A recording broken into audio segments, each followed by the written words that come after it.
오늘 말씀은 창세기 29장 31절부터 30장 24절까지 말씀인데 본문이 길기 때문에 두 부분만 찾아서 읽도록 하겠습니다. 29장 31절부터 30장 2절까지, 30장 22절부터 24절까지 같이 본문을 합독하도록 하겠습니다. 시작. 여호와께서 레아가 사랑받지 못함을 보시고 그의 태를 여셨으나 라헬은 자녀가 없었더라. 레아가 임신하여 아들을 낳고 그 이름을 르우벤이라 하여 이르되 여호와께서 나의 괴로움을 돌보셨으니 이제는 내 남편이 나를 사랑하리로다 하였으며 그가 다시 임신하여 아들을 낳고 이르되 여호와께서 내가 사랑받지 못함을 들으셨으므로 내게 이 아들을 주셨도다 하고 그의 이름을 시므온이라 하였으며 그가 또 임신하여 아들을 낳고 이르되 내가 그에게 새 아들을 낳았으니 내 남편이 지금부터 나와 연합하리로다 하고 그의 이름을 레위라 하였으며 그가 또 임신하여 아들을 낳고 이르되 내가 이제는 여호와를 찬송하리로다 하고 이로 말미암아 그가 그의 이름을 유다라 하였고 그의 출산이 멈추었더라. 라헬이 자기가 야곱에게서 아들을 낳지 못함을 보고 그의 언니를 시기하여 야곱에게 이르되 내게 자식을 낳게 하라. 그렇지 아니하면 내가 죽겠노라. 야곱이 라헬에게 성을 내어 이르되 그대를 임신하지 못하게 하시는 이는 하나님이시니 내가 하나님을 대신하겠느냐. 하나님이 라헬을 생각하신지라. 하나님이 그의 소원을 들으시고 그의 태를 여셨으므로 그가 임신하여 아들을 낳고 이르되 하나님이 나의 부끄러움을 씻으셨다 하고 그의 이름을 요셉이라 하니 여호와는 내게 더하시기를 원하노라 하였더라. 아멘. 젊은이 이부를 섬기고 있는 김학승 목사입니다. 오늘 우리가 읽은 본문은 현대인의 감수성으로는 좀 이해하기 어려운 그런 장면들로 가득합니다. 일부 다처제, 자매 간의 극심한 경쟁과 시기와 질투, 그리고 여종들의 대리 출산까지 정말 다양한 막장 스토리가 오늘 본문 안에 다 들어가 있습니다. 이 시대를 사는 우리에게는 굉장히 낯설고 또 불편한 그런 이야기로 느껴질 수 있습니다. 오늘 본문을 읽고서 어떤 사람들은 이런 이야기가 왜 성경에 적혀 있지? 성경은 거룩한 책 아닌가? 라고 생각할 수 있습니다. 그런데 여러분, 솔직하게 이게 바로 저와 여러분의 모습 아닙니까? 우리의 삶 속에서 골리앗을 이긴 다윗처럼, 보디발의 아내의 유혹을 물리친 요셉처럼, 사자굴에 던져졌지만 살아나온 다니엘처럼 믿음으로 승리한 경험이 얼마나 되십니까? 사실은 매일 죄짓고 넘어지고 쓰러지고 속상해하고 후회하는 게 우리의 인생이 아닙니까? 성경은 그런 우리의 연약함을 그대로 반영하고 있는 책입니다. 그러니까 성경이 은혜가 되고 위로가 되고 소망이 되는 거죠. 만약 성경이 뭔가 비상하고 멋진 사람들의 이야기만을 담고 있는 책이라면 이 책이 나와 무슨 상관이 있겠습니까? 현실성이 느껴지지 않아서 아마 읽고 싶지 않을 것 같아요. 하지만 성경은 그런 책이 아닙니다. 성경 안에는 저와 여러분의 이야기가 담겨 있습니다. 성경은 믿음의 사람들이 겪은 실패의 이야기, 넘어짐의 이야기들로 가득 차 있습니다. 그래서 성경이 좋은 거죠. 오늘 이야기 역시도 그런 인간의 연약한 모습을 고스란히 우리에게 보여주고 있습니다. 오늘 이야기는 사랑받지 못한 한 여인의 고통으로 시작하고 있습니다. 29장 31절을 우리 다시 한번 읽어보겠습니다. 여호와께서 레아가 사랑받지 못함을 보시고 그의 태를 여셨으나 라헬은 자녀가 없더라. 여러분이 성경을 조금만 읽어보셨으면 다 아실 거예요. 야곱이라는 사람이 있었는데 이 야곱은 레아와 라헬이라는 두 자매 중에서 라헬을 극진히 사랑했죠. 왜 라헬을 극진히 사랑했습니까? 예뻤기 때문이에요. 창세기 29장 17절 보면 레아는 시력이 약했고 라헬은 곱고 아리따웠다라고 기록된 것을 볼 수 있습니다. 쉽게 이야기하면 레아는 평범한 외모를 가졌고 라헬은 엄청 이뻤다는 거예요. 무지무지하게. 야곱은 그 라헬을 처음 본 순간 사랑에 빠집니다. 그래서 이 라헬을 아내로 맞이하기 위해서 외삼촌과 계약을 맺죠. 7년 동안 외삼촌 집에서 품삯을 받지 않고 머슴살이 할 테니까 라헬을 아내로 주십시오. 외삼촌 라반이 이 야곱의 요청을 받아들여서 야곱은 7년 동안을 라반의 집에서 머슴살이를 합니다. 품삯도 받지 않고. 그 7년이라는 시간이 쉽지 않은 시간이었지만 라헬을 너무나 사랑했기 때문에 7년이 7일처럼 느껴졌다라고 말하고 있어요, 성경은. 그렇게 7년이 되던 때 기다리던 라헬과의 결혼식 날, 여러분 그날 밤 무슨 일이 벌어집니까? 외삼촌 라반이 이 신혼방에 라헬을 들여보낸 것이 아니라 누구를 들여보냈습니까? 레아를 들여보내죠. 당시에 조명도 없겠다. 또 첫날 밤이라서 이런 면사포 같은 거 쓰고 있지 않았겠어요?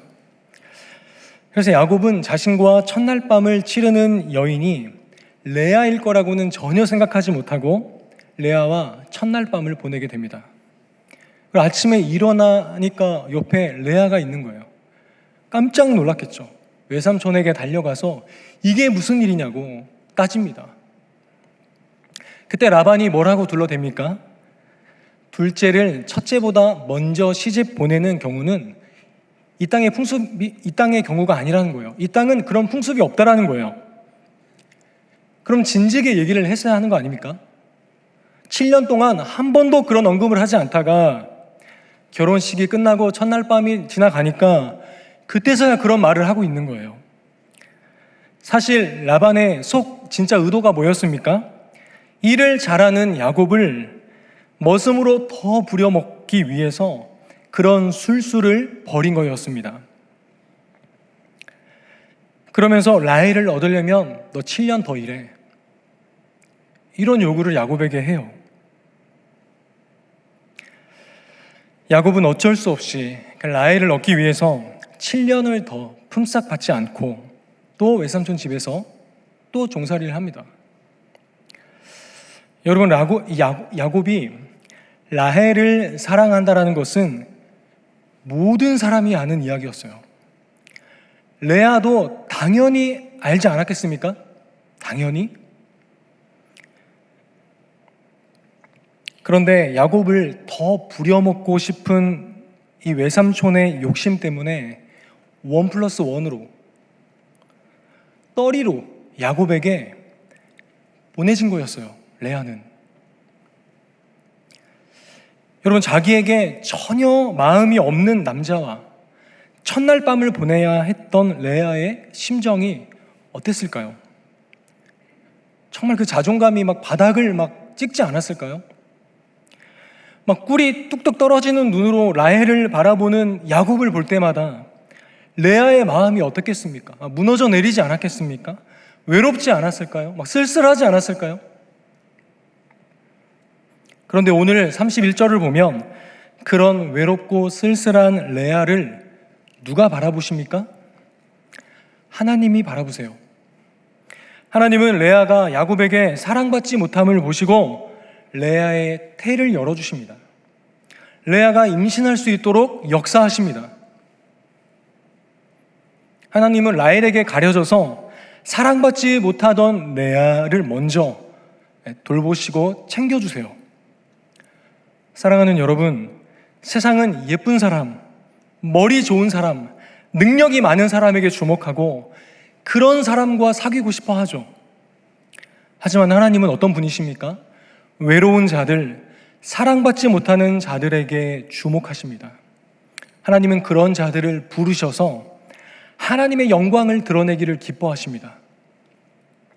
레아가 야곱의 눈에는 덜 매력적인 그런 존재였을지 모르지만 하나님의 눈에 레아는 누구보다 사랑스럽고 중요한 존재였습니다.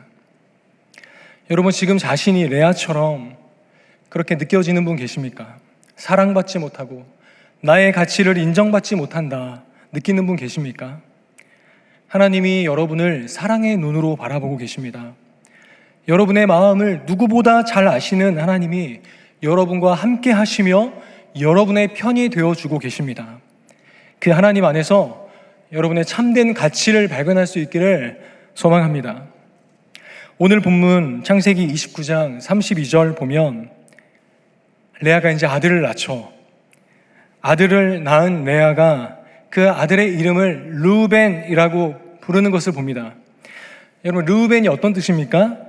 보라, 아들이다 라는 뜻이에요. 보라, 아들이야.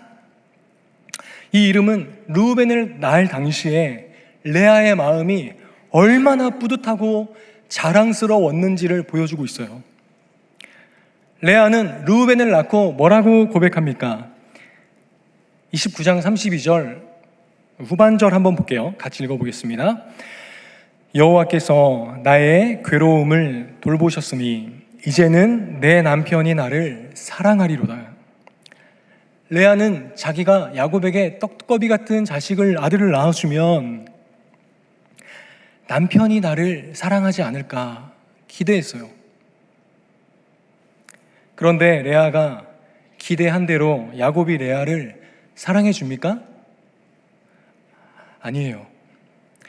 야곱은 여전히 라헬만 이뻐하고 라헬만을 바라봐요. 그러니까 어떻게 알 수 있냐면 둘째 아들 시몬을 낳을 때 레아가 했던 고백을 보면 알 수 있어요. 33절 말씀도 같이 한번 다시 읽겠습니다. 그가 다시 임신하여 아들을 낳고 이르되 여호와께서 내가 사랑받지 못함을 들으셨으므로 내게 이 아들도 주셨도다 하고 그의 이름을 시므온이라 하였으며, 둘째 시므온을 낳을 때에도 레아는 여전히 같은 갈망을 가지고 있었어요. 남편에게 사랑받고 싶은 그 갈망. 셋째 아들 레위를 낳을 때에도 마찬가지였습니다. 34절도 다시 한번 읽어보겠습니다. 그가 또 임신하여 아들을 낳고 이르되 내가 그에게 새 아들을 낳았으니 내 남편이 지금부터 나와 연합하리로다 하고 그의 이름을 레위라 하였으며, 레아는 여전히 남편의 사랑을 갈구하고 있습니다. 여전히. 레아는 아들을 낳는 것이 남편의 사랑을 얻는 방법이라고 생각했습니다.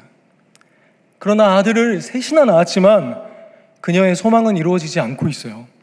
야곱은 여전히 라헬만을 사랑하고 라헬만을 바라봅니다.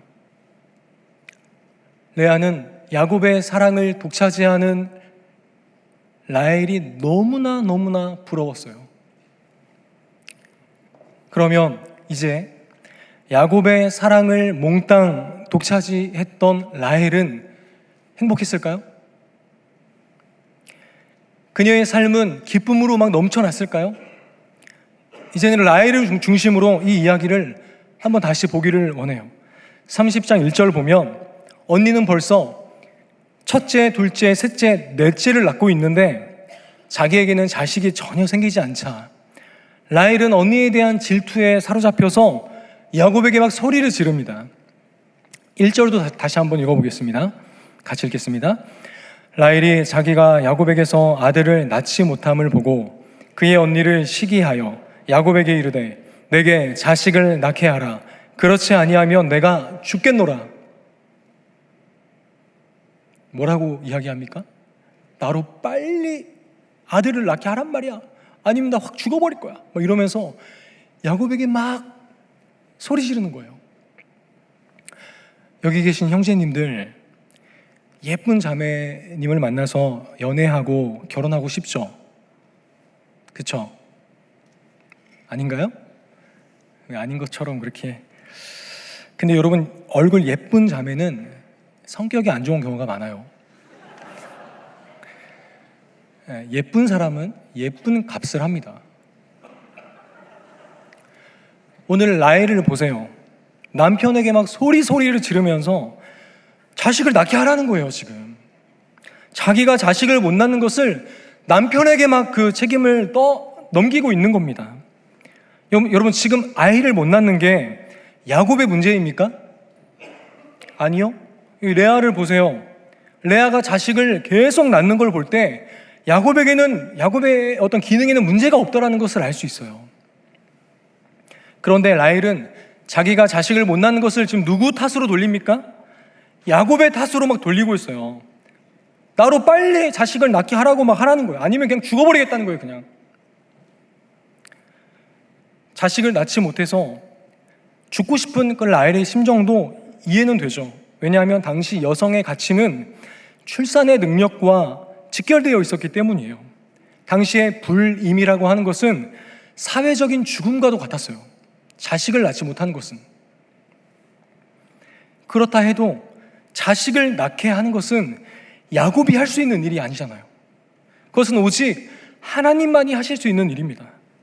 그래서 야곱이 라헬에게 뭐라고 말합니까? 30장 2절에 보면 야곱이 라헬에게 성을 내어 이르되 그대를 임신하지 못하게 하시는 이는 하나님이시니 내가 하나님을 대신하겠느냐?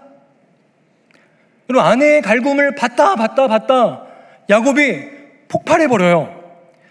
네가 자식 못 낳는 게 내 책임이야? 내가 하나님이야? 하나님한테 따져! 막 이러면서 화를 냅니다. 화를. 여러분, 야곱이 라헬을 얼마나 사랑했는지 제가 아까 이야기했죠. 머슴살이 하던 7년이 7일처럼 느껴질 만큼 라헬을 사랑한 게 야곱이었어요. 그렇게 사랑하는 여인과 결혼해서 같이 살면 매일이 천국 같겠죠? 매일이 천국 같겠죠?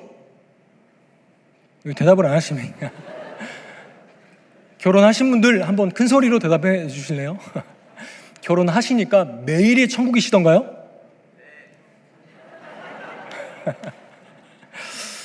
네. 물론 천국이에요. 네. 좋은 게 많죠. 좋아요. 하지만 이제 오늘 이런 모습이 결혼의 현실이죠. 여러분, 아무리 사랑해서 만나서 결혼해도 같이 살다 보면 화나는 일 있습니까? 없습니까? 있죠. 폭발할 때가 있습니까? 없습니까? 있죠. 왜 없겠습니까? 내 안에 그렇게 많은 화가 있다는 것을 결혼하면 알게 돼요. 저도 제가 결혼하기 전에는 참 성격이 온화하고 좋은 성격이라고 생각했어요. 결혼하니까 혹시 내가 성격 파탄자인가? 라는 생각이 들 만큼 막 자주 여기서 뭐가 막 이렇게 올라와요. 막 이렇게. 여러분, 그게 결혼 생활이에요. 자기밖에 모르던 두 죄인이 만나서 함께 살아가는데 어떻게 평화로울 수 있겠어요? 어떻게? 여러분, 그런 결혼 생활 없습니다. 치열하게 다투고 성내고 부딪히면서 살아가는 게 결혼이에요.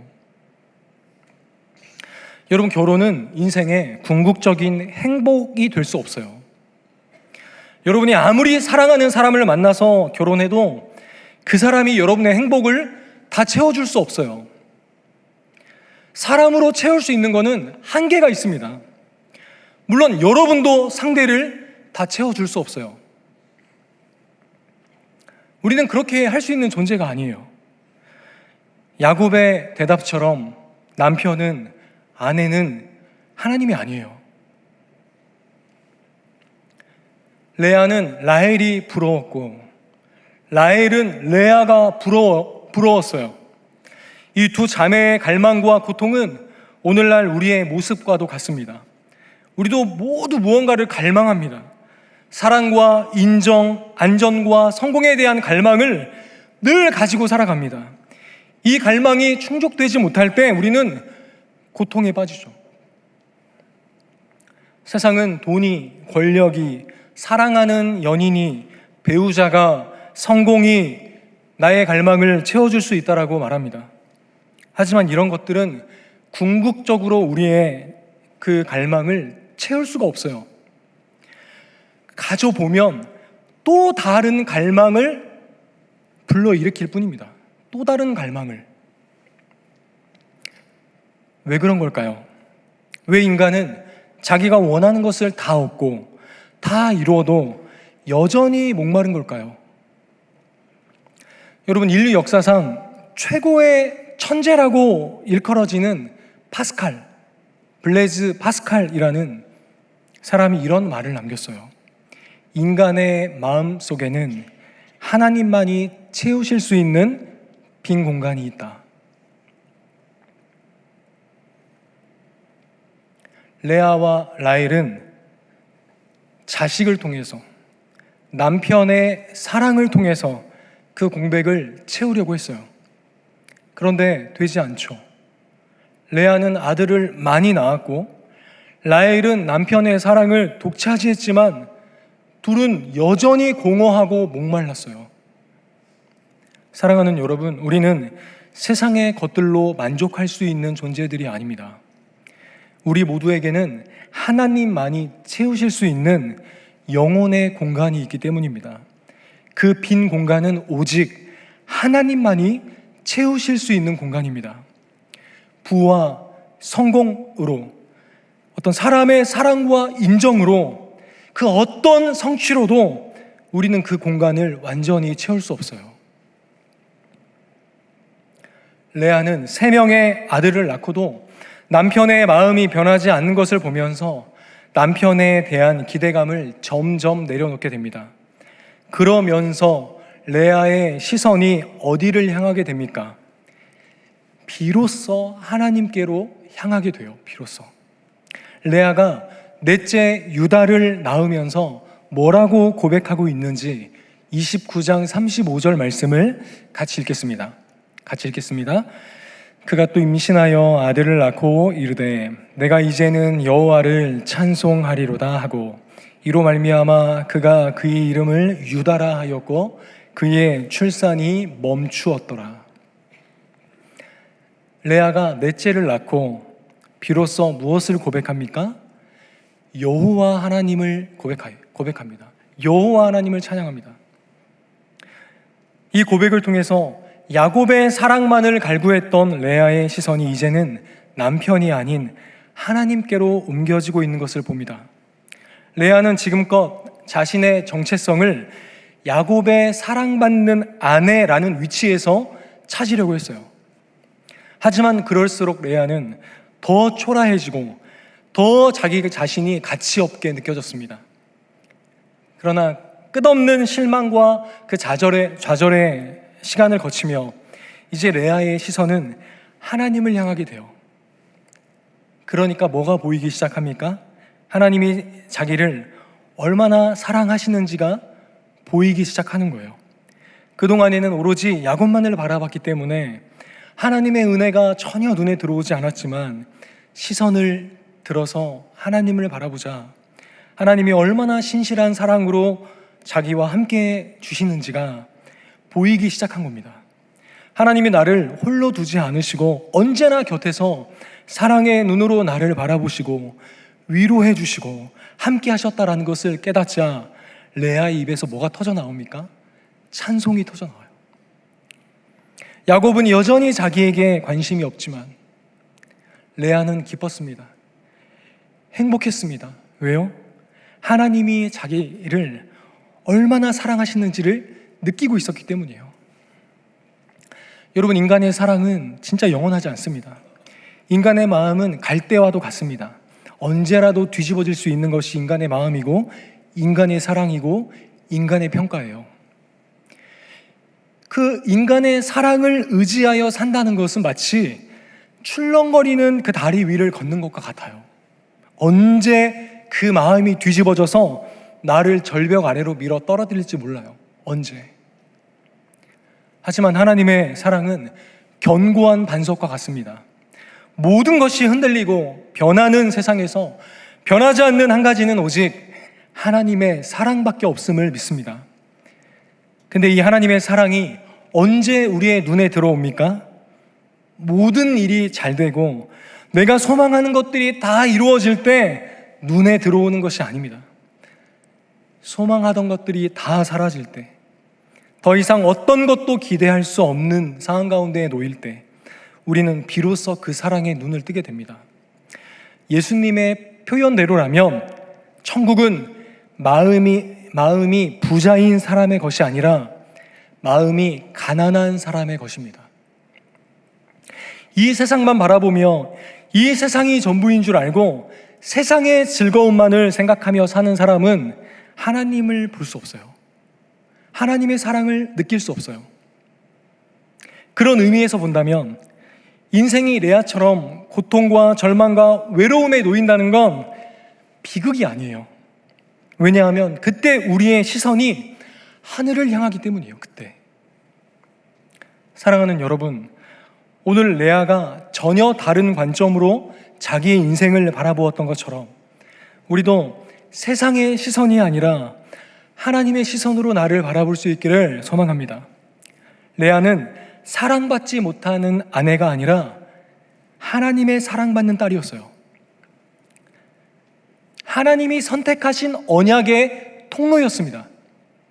오늘 레아가 낳은 넷째 아들 유다는 이스라엘 12지파 중에서 가장 중요한 지파가 돼요.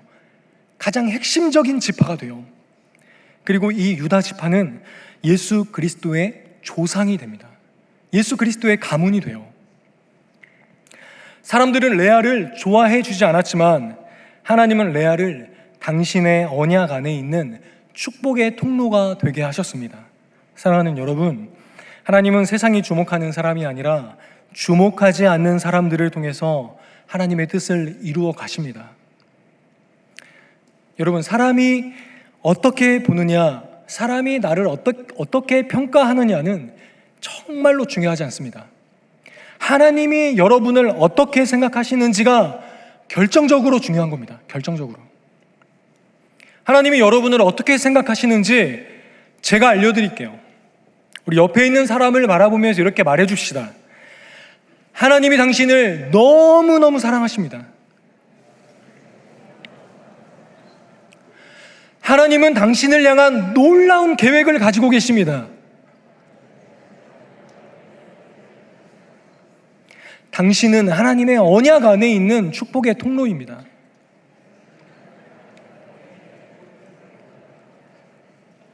아멘.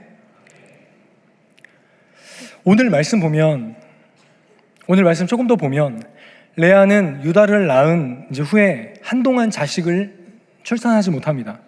그렇게 레아가 주춤하던 시기에 라헬이 어떤 일을 벌이냐면 자기의 여종이었던 빌하라는 여인을 야곱에게 주어서 자식을 낳게 합니다. 그렇게 해서 낳은 자식이 단 납달리였어요. 그러니까 레아가 또 가만히 있지 않습니다. 자기도 자기의 여종 실바를 야곱에게 들여보냅니다. 그래서 얻은 자식이 갓 아셀이었어요. 이러한 행동은 지금 우리의 관점으로 보면 이해가 안 되는 행동이죠. 하지만 당시 문화적 맥락에서 보면 가문의 후손을 이어가기 위한 일반적인 관행이었어요. 물론 성경은 이런 행위를 승인하거나 권장하지 않습니다. 하지만 있었던 일이니까 그냥 기록하고 있는 거예요. 왜 이런 옳지 못한 행위를 기록하고 있습니까? 인간의 불완전함과 어리석음 속에서도 자신의 계획을 이뤄가시는 하나님의 그 주권을 보여주기 위해서죠. 하나님은 이런 콩가루 같은 집안을 통해서 아브라함에게 약속하셨던, 또 이삭에게 약속하셨던 하나님의 그 언약과 그 계획을 성취해 가십니다. 하나님은 우리의 어떠함과 상관없이 자신의 계획과 뜻을 이루시는 하나님이십니다. 그러니까 이제 막 살아도 괜찮은 거죠? 내가 어떻게 살아도 하나님의 뜻은 이루어지니까 이제 막 살아도 되는 거죠? 오늘 왜 이렇게 대답이 없으시죠? 아니죠. 그러면 어떻게 됩니까? 야곱처럼 죽도록 고생하는 거예요. 이스라엘 백성들처럼 40년 동안 광야에서 안 돌아도 되는 뺑뺑이를 도는 거예요. 우리가 불순종한다 해도 하나님의 뜻은 꺾이지 않습니다. 하나님의 계획은 그럼에도 불구하고 성취될 겁니다. 다만 그 과정에서 우리는 불같은 연단을 받게 될 거예요. 사랑하는 여러분, 하나님의 뜻을 순종으로 이뤄갈 수 있는 우리가 되기를 소망합니다. 괜히 불순종하고 편법을 사용함으로써 불같은 연단을 당하고 멀리 돌아가는 그러한 불행이 없기를 여러분 축원합니다. 이어지는 말씀 보면 하나님은 레아에게 이사갈과 스불론 두 아들을 더 낳게 하십니다. 그러면 지금까지 총 몇 명의 아들이 태어났습니까? 르우벤, 시므온, 레위, 유다, 단, 납달리, 갓, 아셀, 이사갈, 스불론 10명의 아들이 태어났어요. 지금 현재. 근데 이 중에서 라헬의 친자식이 있습니까? 하나도 없어요. 이렇게 지금 막 출산 파티가 벌어지고 있는데 라헬은 자기 친자식이 하나도 없는 거예요. 라헬의 마음이 얼마나 어려웠겠습니까? 당시에 자식을 못 낳으면 저주받은 여인이라고 손가락질 받았다니까요. 저주받은 여인. 라헬은 너무나 예뻤고 사람들의 관심의 대상이었지만 그럼에도 인생이 자기 뜻대로 안 되는 거예요. 하지만 아까도 이야기했지만 인생이 내 뜻대로 안 되는 게 은혜죠. 라헬의 높았던 콧대가 꺾입니다. 라헬의 그 높았던 자신감이 무너집니다. 그러자 22절에 하나님이 드디어 어떻게 하십니까? 30장 22절 말씀을 같이 읽겠습니다. 하나님이 라헬을 생각하신지라 하나님이 그의 소원을 들으시고 그의 태를 여셨으므로 마침내 라헬의 소원을 들으시고 그의 태를 열어주십니다. 드디어 라헬도 그토록 원하고 원하던 아들을 낳을 수 있게 된 거예요. 그 아들의 이름이 무엇입니까? 요셉. 요셉이었어요. 근데 사람이 화장실 들어갈 때랑 나올 때 마음이 다르다고 요셉을 낳기 전까지만 해도 라헬은 하나님 아들 하나만 낳게 해주세요 라고 정말 간절히 원했을 거예요. 그런데 요셉을 딱 낳자 라헬의 마음이 어떻게 변합니까? 하나님 한 명만 더. 요셉이 그런 뜻이에요. 아들을 하나만 더. 하나님께 그토록 간절히 기도해서 원하고 원하던 것을 받았는데 또 하나를 더 원하고 있는 거예요. 우리도 마찬가지 아닙니까? 오랫동안 취업을 위해서 간절히 기도하고 정말 간절히 기도해서 하나님의 은혜로 취업을 했는데 취업을 하고 나니까 이제 그 바람이 무엇으로 바뀝니까? 일 좀 안 하고 싶다. 회사 때려치고 싶다. 이런 마음으로 바뀌지 않습니까?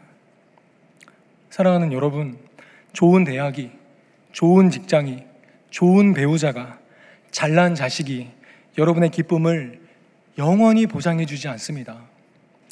여러분이 평생 그런 것들을 인생의 목표로, 목적으로 두고 산다면 여러분은 평생 라헬처럼 하나님 하나만 더를 외치며 살게 될 거예요. 무엇을 얻어도 늘 만족스럽지 못한 인생을 살게 될 겁니다. 사랑하는 여러분, 진짜 기쁨은 소유와 성취에 있는 것이 아니에요. 진짜 기쁨은 하나님과의 관계에 있습니다. 하나님과 화목할 때, 하나님의 사랑을 받을 때 우리는 그 누구도 빼앗아갈 수 없는 진짜 기쁨을 소유하게 될 줄로 믿습니다. 제가 대학생 때 몸담았던 선교단체가 있는데요. 그 선교단체 이름이 조이였어요. 조이. 혹시 조이 한 번이라도 들어보신 분 계세요? 다들 별로 좋지 않은 대학을 다니셨군요. 조이가 무슨 뜻이냐면 Jesus first, others second, you third. 이게 무슨 뜻이냐면 예수님을 첫째로, 이웃을 둘째로, 나 자신을 마지막에 둘 때 참된 기쁨이 있다, 이런 뜻이에요. 저는 이게 진리라고 믿습니다. 이게 진리라고 믿어요. 여러분, 정말 참된 기쁨을 가지고 싶다면 딱 이렇게 하면 돼요. 정말 기쁘게 살고 싶다면 여러분, 조이하시면 돼요. 이 조이의 스피릿대로 여러분 살면 돼요. 그러면 누구도 빼앗아갈 수 없는 천국의 기쁨을 날마다 누리며 살게 될 겁니다. 말씀을 맺겠습니다. 하나님은 마음이 가난한 자들의 하나님이십니다. 소외된 자들의 하나님이십니다. 실패한 자들의 하나님이십니다. 하나님은 자기가 잘났다고 생각하는 사람이 아니라 자신의 부족함을 알고 하나님을 의지하는 사람과 함께 하십니다. 여러분, 하나님은 완벽한 사람을 찾아서 그 완벽한 사람을 사용하시는 분이 아니십니다. 하나님은 불완전한 우리를 있는 그대로 받으시고 우리의 실패와 연약함 속에서 역사하시는 하나님이십니다. 야곱의 가정을 통해서 하나님이 이루신 일을 보십시오. 레아의 아들 유다를 통해서 메시아 예수 그리스도가 오셨습니다. 라헬의 아들 요셉을 통해서 당시에 기근으로 몰살될 수 있었던 온 세상이 구원을 받게 되었습니다. 하나님은 이 불완전한 가정의 이야기를 구원의 스토리로 역전시키셨습니다. 여러분, 이 이야기는 우리에게 큰 소망을 줍니다. 우리의 가정이 완벽하지 않아도, 우리의 인생이 엉망이 되었다고 느껴져도, 우리의 인생의 실패와 상처가 깊다 해도 하나님은 우리를 통해서 역사하실 수 있는 하나님이십니다. 하나님은 우리의 엉망진창 같아 보이는 인생의 이야기로도 하나님의 위대한 뜻을 이루실 수 있는 하나님이십니다. 하나님은 우리의 불완전함 속에서도 신실하게 역사하십니다. 이게 바로 복음의 핵심이죠. 복음의 핵심. 하나님께서 그의 아들 예수 그리스도를 통해 불완전한 우리를, 실패한 우리를 구원하신다. 사랑하는 여러분, 여러분이 지금까지 어떤 삶을 살았든, 어떤 실패를 경험했든 상관없이 하나님은 여러분을 사랑하십니다. 하나님은 여러분을 붙들고 계십니다. 여러분의 삶 가운데에서 역사하고 계십니다. 하나님은 뒤죽박죽, 엉망진창, 콩가루 같은 이 야곱의 가정의 이야기를 하나님의 위대한 구속사의 일부가 되게 하셨습니다. 이 콩가루 같은 집안의 아들들이 이스라엘의 12지파, 구약 교회의 기둥들이 돼요. 기둥. 저와 여러분의 이야기도 아직 끝나지 않았어요. 하나님은 우리의 삶의 모든 이야기, 좋은 이야기이든 나쁜 이야기이든, 좋은 경험이든 나쁜 경험이든 상관없이 모든 이야기를 통해서 하나님의 아름다운 그 이야기를 완성해 가실 것입니다. 이 믿음으로 살아가는 우리 모두가 되기를 축원합니다. 저와 여러분은 하나님의 언약 안에 있는 축복의 통로입니다. 우리를 통해서 하나님의 위대한 구원의 역사가 이루어질 것입니다. 우리 다시 한번 고백해 볼까요? 하나님은 나를 사랑하신다. 그 무엇도 주님의 사랑에서 나를 끊을 수 없다. 아멘. 이 사랑 안에서 살아가는 모든 우리 성도님들 다 되시기를 축원합니다. 함께 기도하면 좋겠습니다.